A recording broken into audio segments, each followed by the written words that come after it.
নমস্কার বন্ধুরা, আমি সাগরিকা সরকার। আবার চলে এসেছি একটি নতুন ব্লগ নিয়ে। সবাইকে সুপ্রভাত। সকাল সকাল আজকে স্নান টান সেরে আলতা পরে নিয়েছি। আজকে অশোক ষষ্ঠী, মায়েদের ষষ্ঠী করতে হয়। তো আজকে অশোক ষষ্ঠী, সেই জন্য সকাল সকালে উঠে পুজোর জোগাড় করেছি। পুজোর ডালা মন্দিরে দিয়ে এসেছি। আমার পাশেই মন্দির আছে, মা মা কালীর মন্দির আছে, সেখানেই আমাদের সমস্ত পুজো পার্বণ সমস্ত কিছু হয়। তো সেখানেই পুজো দেবো আজকে। ডালা সকাল সকাল দিয়ে এসেছি।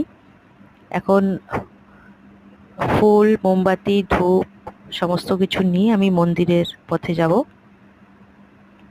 আর ঘরের পুজো হয়নি, সেটা আমি পুজো ষষ্ঠী সেরে এসেই তারপরে ঘরের পুজো করব। আমার পুজো দেওয়া হয়ে গেছে, চলে এসেছি।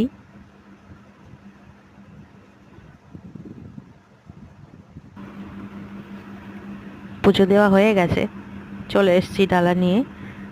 এবার ঘরের পুজোটাকে কমপ্লিট করব। ঘরের সকাল সকাল মেয়েকে স্কুল পাঠিয়েছি।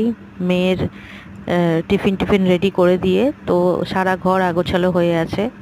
এখন পুজোটাও সারা হয়ে গেছে, ঘরের পুজোটা সারবো, তারপর আরও অন্যান্য কাজে হাত দেব।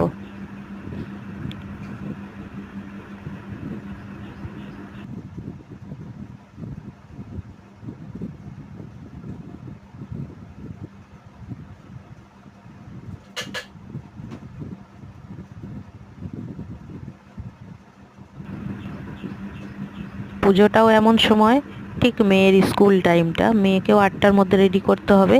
আর পুজো বামুন ঠাকুরও ঠিক এসছে 8টার সময়। 8টার সময় মেয়ে স্কুলে বেরোবে, 8টার সময় পুষ্পাঞ্জলি। তো তাড়াহুড়ো করে যতটা পেরেছি ততটা পুজোর জোগাড়টা, ঘরের কাজগুলো করে নিয়ে পুজোর জোগাড়টা করে দৌড়েছি পুজো দিতে। এখন পুজোটা সেরে এসে এবার ঘরের ঠাকুরকে জলটা দেব, দিয়ে তারপর অন্যান্য কাজগুলো করব। আর ঠাকুরের জল দেওয়া হয়ে গেলে, ঠাকুরের জল দেওয়া হয়ে গেছে, পুজো দেওয়া হয়ে গেছে, তাই ভাবছি যে অশোক ফুল খেতে হয়। অশোক ফুল, তারপরে কড়াইয়ের ডাল, তার সঙ্গে কলার সঙ্গে চটকিয়ে একসঙ্গে আমাদের যেটা নিয়ম গিলে খেতে হয়। তো সেটাই আমি ভাবছি যে ওটাকে কমপ্লিট করে নিই, তারপরে একটু সাবু খাবো, খেয়ে নিয়ে একটু সাবু খাবো,